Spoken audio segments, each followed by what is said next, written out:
اس وقت مہنگائی اور آمدنی کے کم ہونے کی وجہ سے سروائیو کرنا، جس کو گزارا کرنا، یہ بڑا مشکل ہوتا جا رہا ہے. بعد ایک آدمی کا ایک لیونگ انداز، رہنے کا ایک اپنا ایک معیار ہوتا ہے، انداز ہوتا ہے، اور موجودہ دور میں اپنے اس انداز کو باقی رکھ کر چلنا، کیونکہ سوسائٹی میں بھی رہنا ہے اور یہ ساری چیزیں ہوتی ہیں.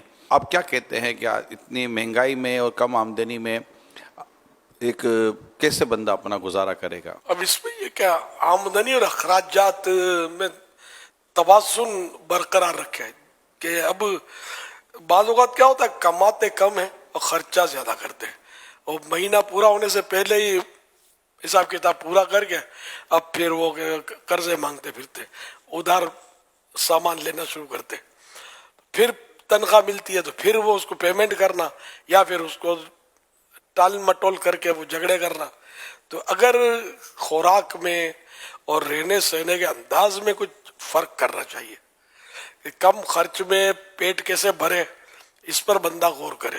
ہمارے بزرگوں کے تو واقعات ہے کہ روٹی پانی سے کھا لیتے تھے تو اس طرح بھی پیٹ بھر جاتا. چلو تو ہم یہ اتنی زیادہ ریاضتیں نہ بھی کر سکیں تو کم از کم سادہ غذا، اور سادہ غذا کس کو بولتے ہیں میرے خیال میں یہ سب سمجھتے ہوں گے. اس طرح کا اگر کریں گے تو خرچہ بچے گا اور کم خرچ میں گھر چلے گا اور خودداری برقرار رہے گی.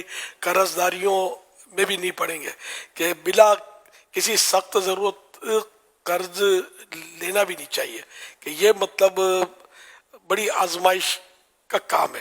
فرمان مصطفیٰ صلی اللہ علیہ وسلم قرض دین کا عیب ہے.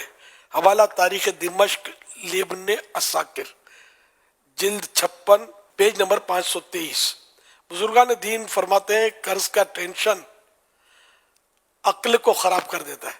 حوالہ میراث جلد 4 بالتصرف. تو یوں مطلب ہے کہ قرض کی وجہ سے پھر جو نیند اڑتی ہے، ٹینشن ہوتا ہے، مطلب بعض اوقات قرض کی وجہ سے دل بھی فیل ہو جاتے ہوں گے اور کیا کیا بیماریاں گھر کر جاتی ہوں گی کہ چاروں طرف اندھیرا، کہ قرضہ اتنا لے لیا کہ اب کوئی قرض بھی نہیں دے رہا اور بھرنے کے کوئی دور دور تک اسباب نظر نہیں آ رہے. تو شاہی خرچے والے جو ہیں یا اڑاؤ خرچ جو ہوتے ہیں کہلاتے ہیں، جو یہ مطلب غور کریں. اور مینجمنٹ جب تک مینج نہیں کریں گے نا اپنی آمدنی اور اخراجات کو، جب تک آپ کامیاب نہیں ہوں گے. مطلب جتنی محاورہ ہے کہ جتنی چادر ہے بندہ اتنا ہی پاؤں پھیلائے. صحابی ابن صحابی حضرت عبداللہ ابن عمر رضی اللہ عنہما فرماتے ہیں، فرمایا رسول اللہ صلی اللہ علیہ وسلم نے خرچ میں میانہ روی آدھی زندگی ہے، نہ درمیانہ درجہ.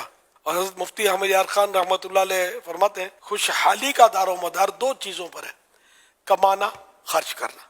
مگر ان دونوں میں خرچ کرنا بہت ہی کمال ہے. کمانا سب جانتے ہیں، خرچ کرنا کوئی کوئی جانتا ہے. جسے خرچ کرنے کا سلیقہ آ گیا وہ انشاءاللہ ہمیشہ خوش رہے گا. کمانا آتا ہے لیکن خرچ کرنا نہیں آتا.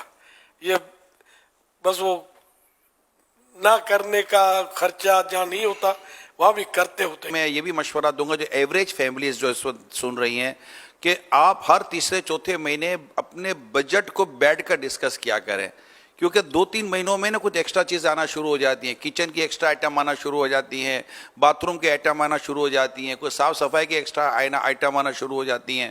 اگر آپ ہر تیسرے چوتھے مہینے بیٹھ جائیں گے نا کہ یار بجٹ کو اپنے ڈسکس کریں اور جیسی آمدنی اس کے مطابق کریں تاکہ کچھ ہلکی پھلکی سیونگ ہو کہ کل کو بیماری ہو، پریشانی ہو، اللہ نہ کرے کوئی حادثہ ہو گیا تو پھر کسی سے قرضہ وغیرہ مانگنا نہ پڑے. آگے پیچھے کوئی 2-4 ایسے پیسے پڑے ہوئے ہوں کہ خدا نہ کہتا بچے کو چوٹ لگے اور پھر اپنے بولے کہ یار ابھی 2-5 ہزار ہی نہیں ہے کہ بچے کی پٹی کروا سکیں. تو یہ سیونگ ایریا بھی تھوڑا آپ کا چلتا رہے گا. تو 2-5-20% اگر ہو سکے تو کوئی سیونگ موڈ کی طرف بھی جائیں تاکہ کسی بھی پریشانی کے وقت مانگنا نہ پڑے کسی سے، اور اللہ کرے کہ ہم ایک اس طرح کی زندگی گزاریں.